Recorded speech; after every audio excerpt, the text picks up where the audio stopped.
ఏపీలో ఎన్నికల సంగ్రామానికి సై అంటే సై అంటూ అధికార ప్రతిపక్ష పార్టీలు సిద్ధమంటున్నాయి.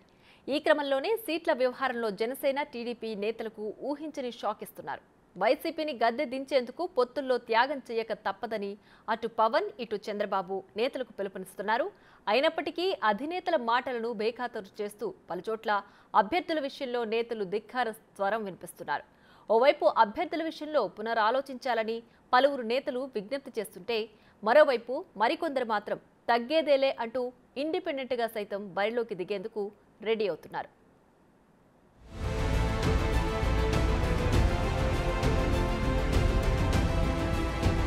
ఓవైపు జనసేన టీడీపీ అధినేతలు మాత్రం త్యాగాలు తప్పవని అంటుంటే, నేతలు మాత్రం నిరసన బాట పడుతున్నారు. అధిష్టానం నిర్ణయానికి నేతల నిరసనకు మధ్య కార్యకర్తలు ఒకంత అయోమయానికి గురవుతున్నారు. సీట్ల కోసం ఆశించి భంగపడిన నేతలు ధిక్కార స్వరం వినిపిస్తుండడం హాట్ టాపిక్ గా మారుతోంది.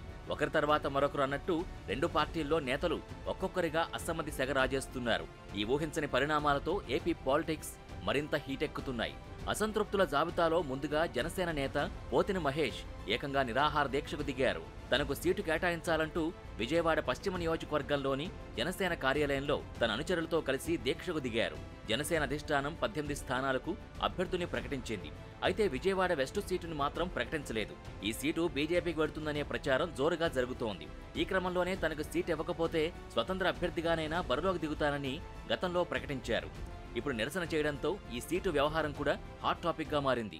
ఇక్కడ బలంగా ఉండబట్టే కదా ఇక్కడ మంత్రిగా పనిచేసినటువంటి వ్యక్తి వెల్లంపల్లి శ్రీనివాసరావుని సెంట్రల్లోకి మార్చారంటే, పశ్చిమ నియోజకవర్గంలో జనసేన పార్టీ తరఫున పోతిన మహేష్ కొన్నటువంటి ప్రజా బలాన్ని, మాకున్నటువంటి ఆదరణని పార్టీలు గుర్తించాయి. పవన్ కళ్యాణ్ గారు కూడా గుర్తించారు. మరి మొన్న ఫిబ్రవరి 25 తర్వాత కూడా పవన్ కళ్యాణ్ గారు హైదరాబాద్లో వారి నివాసానికి పిలిచారు. మహేష్ మొదటి జాబితాలో నీ పేరు విడుదల చేయలేకపోయాం, రెండో జాబితాలో నీ పేరు వస్తుంది, ఖచ్చితంగా నీ పేరు వస్తుందని చెప్పారు. అందుకనే కదా నేను కూడా నా కుటుంబ సభ్యులను బయటికి తీసుకొచ్చి ఎన్నికల ప్రచారం చేశా. అన్ని ప్రధాన కూడళ్లలో కూడా కార్యాలయాలు తెరిచా. తీరా ఈ టైంలో కూటమిలో ఈ సీటు బీజేపీకి వెళ్తుందంటే అది న్యాయం కాదు, ధర్మం కాదు. పశ్చిమ నియోజకవర్గంలో అణువణువు తెలిసిన నాకు, ప్రజలతో మమేకమైన నాకు, ఇక్కడే పుట్టి ఇక్కడే పెరిగి ఇక్కడే జెండా పట్టుకొని ఇక్కడే ప్రతికూల పరిస్థితులను నిలబడ్డా నాకు ప్రజల మద్దతు ఉందే. కాబట్టి ఖచ్చితంగా నాకు సీటు ఇవ్వడమే న్యాయం, ధర్మం. మరోవైపు ప్రకాశం జిల్లా నుంచి జనసేన నేత ఆమంచి స్వాములున్నారు. గిద్దలూరు నియోజకవర్గం నుంచి జనసేన రెబల్ అభ్యర్థిగా పోటీ చేస్తానని ఆమంచి స్పష్టం చేశారు. పొత్తులో భాగంగా ప్రకాశం జిల్లాలో జనసేనకి ఒక్క టికెట్ కూడా కేటాయించకపోవడం పట్ల ఆయన తీవ్ర అసంతృప్తి వ్యక్తం చేస్తున్నారు. పొత్తులో ఈ సీటును టీడీపీ అధిష్టానం ముత్తుమల అశోక్ రెడ్డికి కేటాయించింది. ఇప్పుడు ఆమంచి ప్రకటనతో గిద్దలూరులో రాజకీయ సమీకరణాలు మారనున్నాయని చర్చించుకుంటున్నారు. నేను భారీగా చేరాను. పవన్ కళ్యాణ్ అంటే నాకు ఎంతో ఇష్టం. ఆయన అడుగుజాడల్లో నేను నడుస్తా. ఇక్కడ ప్రజలకు అన్యాయం జరగకుండా చూడాల్సిన బాధ్యత కూడా అధిష్టానానికి ఉందని ఈ సభాముఖంగానే తెలియపరుస్తున్నాను. నేను మాట ఇస్తే మాట కోసం నిలబడతాను తప్పితే ఇతర పార్టీల వాళ్ళకి తొత్తుల్లాగా ఉంటామో, యువతలో ఇతర పార్టీల వాళ్ళకి భయపడేదన్నా వాళ్ళకి లొంగేదానికో కోసం అయితే నేను సచ్చేటప్పుడు కూడా నేను ఆ పని చేయను. నేను ఏదన్నా ఉంటే ఖచ్చితంగా చెప్పిన వాళ్ళకి, మాట ఇచ్చిన వాళ్ళకి నిలబడతాను. అదేవిధంగా నేను గిద్దలూరుకి మాట ఇచ్చాను. గిద్దలూరులోనే ఖచ్చితంగా మీకు సేవ చేయాలన్న ఆలోచనతో ఇక్కడ ఒక చారిటబుల్ ట్రస్ట్ పెట్టి మీ అందరికీ నాకు సీటు ఇచ్చినా ఈ పోయినా మీ అందరి ఆలోచనలతో నేను గిద్దలూరులో నడుస్తానని ఈ సభాముఖంగా మీ అందరూ కూడా నేను మరొకసారి తెలియపరుస్తా ఉన్నాను. ఇక ఇదే బాటలోనే తిరుపతి ఎమ్మెల్యే, ఎంపీ టికెట్లపై అసంతృప్తి సెగలు తీవ్ర స్థాయికి చేరుకుంటున్నాయి. తిరుపతి టికెట్ తనకు కేటాయించకపోవడంపై టీడీపీ నేత, మాజీ ఎమ్మెల్యే సుగుణమ్మ కన్నీరు పెట్టుకున్నారు. తనకు టికెట్ రాకున్నా ఎక్కడి నుంచో వచ్చిన వైసీపీ నేతలకి కూటమి నుంచి టికెట్ ఇవ్వడమేంటని అసహనం వ్యక్తం చేశారు. తిరుపతి ఎమ్మెల్యే టికెట్పై మరోసారి పునరాలోచించాలని కూటమి అధినేతలకు సూచించారు. ఇన్నాళ్లు వైసీపీ ఆగడాలని అడుగడుగునా ఎండగట్టామని, ఇప్పుడు వైసీపీ నుంచి వచ్చిన వారికి టికెట్ ఇస్తే జనం ఎలా ఒప్పుకుంటారని ప్రశ్నించారు. ప్రజల కోసం ప్రజల్లోనే ఉంటాను. మా ఇల్లు ఎప్పటికీ కూడా తలుపులు తీసే ఉంటాయి. ఎవరికి సహాయం కావాలన్నా కూడా నేను వారికి అందుబాటులోనే ఉంటాను. నేను ఎమ్మెల్యే అయినా కాకపోయినా. కాబట్టి నేను చెప్పేది ఒకటే, ఈరోజు మేము కోరేది ఒకటే, సరే కూటమికి ఇచ్చేసామని చెప్పారు, బాగానే ఉంది. మనం అందరం కూడా మరి మన ఒకే ఒక అభిప్రాయం, మన రాష్ట్రానికి ప్రజా ప్రజాస్వామ్యాన్ని పరిరక్షించబడాలి. అదేవిధంగా రాష్ట్రంలో సుపరిపాలన రావాలని మనం అందరం కూడా ఒక మంచి నిర్ణయం తీసుకున్నాం.